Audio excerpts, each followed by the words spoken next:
नमस्कार दोस्तों, स्वागत है आपका आपके अपने YouTube channel the burning news में। दोस्तों, इससे पहले अपनी एक वीडियो में हम आपको सिनकोप अटैक और ड्रॉप अटैक के बारे में जानकारी दे चुके हैं।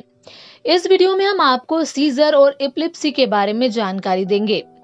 हम आपको इन दोनों के बीच के अंतर को समझाने की कोशिश करेंगे। दोस्तों, जानकारी के अभाव में हम कई बार दोनों को एक समझने की गलती कर बैठते हैं, जबकि दोनों में काफी अंतर है। साधारण शब्दों में बताए तो ये जरूरी नहीं कि हर सीजर मिर्गी हो। तो फिर क्या अंतर है दोनों के बीच? दोस्तों, मिर्गी में आपको बार बार दौरे आते हैं, लेकिन सीजर एक बार आकर कभी नहीं आता, यानी ये बार बार नहीं पड़ता।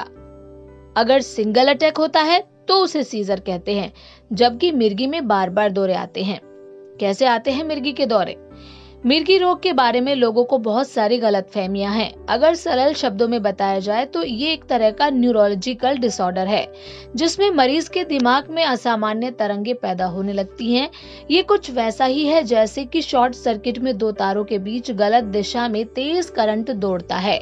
इसमें मरीज को झटके से महसूस होते हैं, वो जमीन पर गिर जाता है, दांत भिज जाते हैं और वो कुछ देर के लिए बेहोश हो जाता है। एक दिन के बच्चे से लेकर 100 साल के बुजुर्ग तक को मिर्गी हो सकती है। WHO के मुताबिक पूरी दुनिया में 5 करोड़ लोगों को मिर्गी है। डॉक्टर के मुताबिक 2 या 3 साल तक दवाई खाने के बाद ये पूरी तरह ठीक हो जाती है। घर में मिडाजोलम नेजल स्प्रे रखें ताकि दौरे के दौरान मरीज की नाक में इसका स्प्रे कर सकें और वो जल्दी होश में आ जाए। आइए दोस्तों, अब आपको बताते हैं कि वो कौन सी सिचुएशन है जब ये सीजर या फिर मिर्गी का दौरा आता है। बेहद ज्यादा तनाव हो, आपने दवाई मिस कर दी हो, कम नींद लेना शुरू किया हो, हार्मोन्स में कुछ बदलाव आ रहे हों, ज्यादा शराब पीने लगे हों, या फिर ब्लड शुगर गिर गया हो, ब्लड प्रेशर कम हो गया हो और बेहद तेज रोशनी में आप अचानक आ जाएं। अब सवाल ये उठता है कि अगर इन वजहों से दौरा आ रहा है तो अगर दौरा आ जाए तो ऐसी सिचुएशन में क्या करें?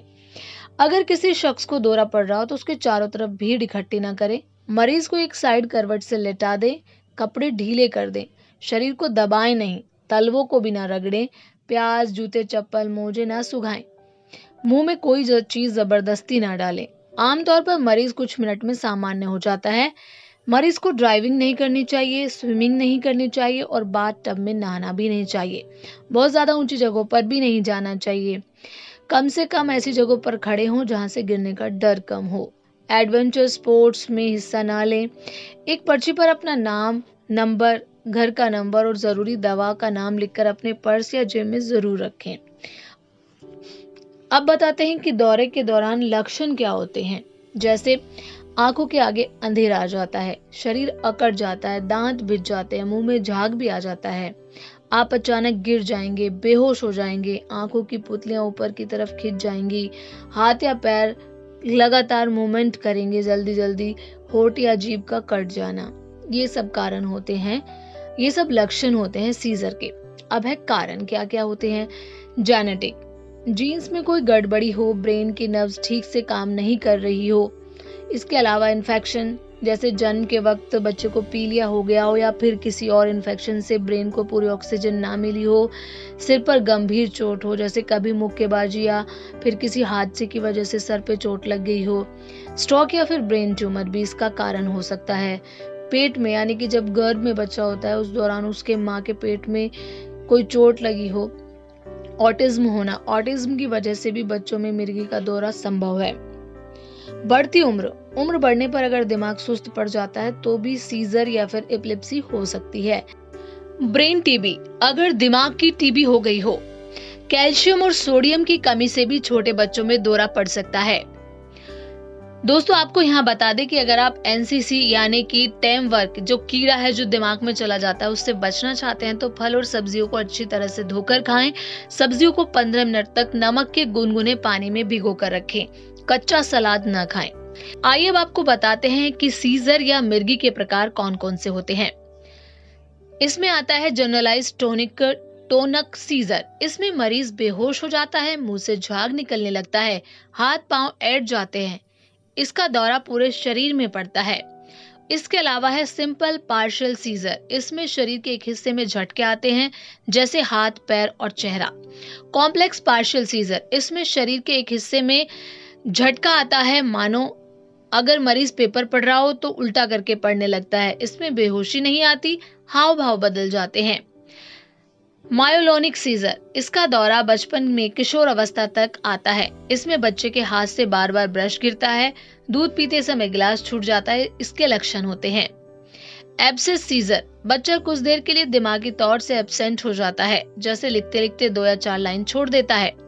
मिर्गी कई तरह की होती है, लेकिन सिर्फ बड़ी मिर्गी यानी जनरलाइज्ड टॉनिक सीजर के बारे में ही लोग ज्यादा जानते हैं, जबकि और भी कई तरह की मिर्गी होती हैं जिनके बारे में लोग जानते ही नहीं। हालांकि सटीक इलाज के लिए मिर्गी के सही प्रकार की जानकारी होना बेहद जरूरी है। वैसे डॉक्टरों के मुताबिक इस तरह के इलाज में अगर दौरे के दौरान वीडियो रिकॉर्डिंग की जाए तो इलाज में आसानी होती है। वीडियो रिकॉर्डिंग के जरिए डॉक्टर ये पता लगा सकता है कि ये ट्रू सीजर है या फिर सूडो सीजर। टेस्ट और इलाज, जिसको कभी कभार दौरा पड़ता हो वो सही इलाज मिलने और दवा खाने पर पूरी तरह नॉर्मल जिंदगी जी सकता है। लेकिन अगर बार बार जैसे हफ्ते भर में रोजाना दौरा पड़ता है तो उसके दिमाग और इमोशंस पर असर पड़ सकता है। हालांकि ऐसे मरीजों की संख्या 10% से ज्यादा नहीं होती। कुछ तरह की मिर्गी कुछ साल दवा खाने पर ठीक हो जाती है, जबकि कुछ में पूरी जिंदगी दवा खानी होती है। अगर किसी को पहली बार दौरा पड़ा है तो दोबारा पड़ने की आशंका 50% तक होती है। अगर दूसरी बार दौरा पड़ा है तो आशंका 75% तक हो जाती है। किसी को दौरा पड़ा है तो दूसरी बार दौरा पड़ने का इंतजार ना करें, पहली बार में ही डॉक्टर से संपर्क करें। सीजर के इलाज के लिए कौन कौन से टेस्ट कराए जाते हैं? Video EEG, ambulatory EEG, MRI, CT scan. मरीज को क्या ध्यान रखना चाहिए? मरीज को पूरी नींद लेनी चाहिए। रात में 7 घंटे और दिन में करीब 1 घंटे नींद जरूर लें। 6 महीने में एक बार भी दौरा आने पर ड्राइविंग करें। बाइक चलाते वक्त हेलमेट जरूर पहने। कोई ऐसा खेल या व्यायाम ना करे जिससे चोट लगने का डर हो। तो दोस्तों अब आइए बताते हैं कि ये जो टेस्ट हमने बताया उनकी कीमत क्या होती है। अगर रूटीन ब्लड टेस्ट करा रहे हैं तो वो 100 रुपए तक हो जाता है। इस टेस्ट में बाकी चीजों के अलावा कैल्शियम और सोडियम की कमी की भी जांच होती है। बच्चों में कई बार इन सब चीजों की कमी की वजह से भी दौरा हो जाता है। MRI, जिसकी कीमत 5,000 से 10,000 रुपए तक हो सकती है। इसके जरिए देखते हैं कि दिमाग में कोई कीड़ा तो नहीं या फिर कोई चोट तो नहीं है। EEG, इसकी कीमत 3,000 रुपए तक हो सकती है। हालांकि ये जगह और शहर के हिसाब से इसकी कीमत ऊपर नीचे हो सकती है। जेनेटिक मिर्गी के बारे में इसी से पता लगता है, MRI से नहीं। दवा चलाने के बाद भी डॉक्टर इस टेस्ट के जरिए देखा जाता है कि बीमारी कितनी बेहतर हो रही है।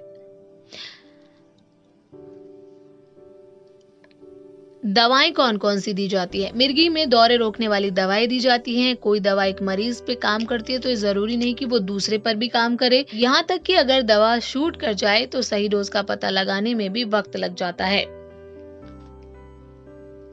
मरीज कितने दिन में ठीक होगा यह बीमारी के लेवल के अनुसार तय होता है। मसलन बीमारी कब से है, किस हिस्से में है, वजह क्या है। आमतौर पर 70% तक मरीज सिर्फ एक दवा खाने से ठीक हो जाते हैं, जबकि 15% तक 2 से 3 दवाई खाने से ठीक होते हैं, जबकि बाकी 15% को ज्यादा दवाओं या फिर सर्जरी की जरूरत पड़ती है। कीटो डाइट, अगर दवाइयों से बीमारी ठीक नहीं होती है तो कीटो डाइट ट्राई की जाती है। इसमें मरीज को लो कार्बन, हाई फैट और कंट्रोल्ड प्रोटीन डाइट दी जाती है। इसके लिए मरीज को 3 से 4 दिन अस्पताल में रखकर ये डाइट दी जाती है और इसका असर देखा जाता है। सब कुछ ठीक रहता है तो इस डाइट को मरीज को घर पर फॉलो करने को कहा जाता है। हालांकि ये आसान नहीं और सबके लिए नहीं। डॉक्टर को देखरेख में ढंग से डाइट फॉलो करने पर ही इसका ज्यादा फायदा होता है, और वो भी चुनिंदा मरीजों पर। अब बात आती है सर्जरी की। अगर दवा या डाइट से बीमारी ठीक न हो तो सर्जरी भी की जाती है। मरीज की वीडियो EEG के जरिए देखते हैं कि दिमाग के किस हिस्से में समस्या से दौरा हो रहा है। फिर सर्जरी कर उस हिस्से को ठीक किया जाता है। अगर ट्यूमर आदि है तो उसे भी सर्जरी से निकाल दिया जाता है और मरीज ठीक हो जाता है। अगर दौरा कहाँ से आ रहा है ये साफ नहीं हो पाता या फिर कई जगहों से आ रहा है तो डीप ब्रेन स्टिमुलेशन तकनीक इस्तेमाल की जाती है, जिसे DBS भी कहा जाता है। ये एक न्यूरोसर्जिकल प्रक्रिया जिसमें डॉक्टर दिमाग के अंदर न्यूरोस्टिमुलेटर यानी कि ब्रेन पेसमेकर लगाते हैं, जो ट्रांसप्लांट की तरह की बैटरी के जरिए दिमाग के खास हिस्से में इलेक्ट्रॉनिक तरंगे पहुंचाते हैं। एक नॉन चार्जेबल बैटरी 4 से 5 साल चलती है और इसकी कीमत 5 से 6 लाख रुपए होती है, जबकि चार्जेबल बैटरी 10 से 12 साल तक चल जाती है, लेकिन उसकी कीमत 9 से 11 लाख रुपए तक होती है। प्राइवेट अस्पतालों में इस प्रोसेस का खर्च करीब 15 लाख रुपए तक पड़ता है। तो दोस्तों, उम्मीद करते हैं कि सीजर और एपिलेप्सी के बीच का जो बेसिक अंतर है वो आपको इस वीडियो के जरिए समझ आ गया होगा। तो अगर आपको ये वीडियो पसंद आई है तो आप इसे लाइक करें, शेयर करें और चैनल को भी सब्सक्राइब करें। और हाँ, इसी से जुड़ी हुई जो दूसरी वीडियो ड्रॉप अटैक और सिनकोप अटैक के हम बना चुके हैं, आप वो भी देख सकते हैं और पता कर सकते हैं कि इन चारों टर्म्स में यानी कि syncope attack, drop attack, seizure और एपिलेप्सी में क्या अंतर है। तो मिलते हैं नेक्स्ट वीडियो में, तब तक बाय बाय।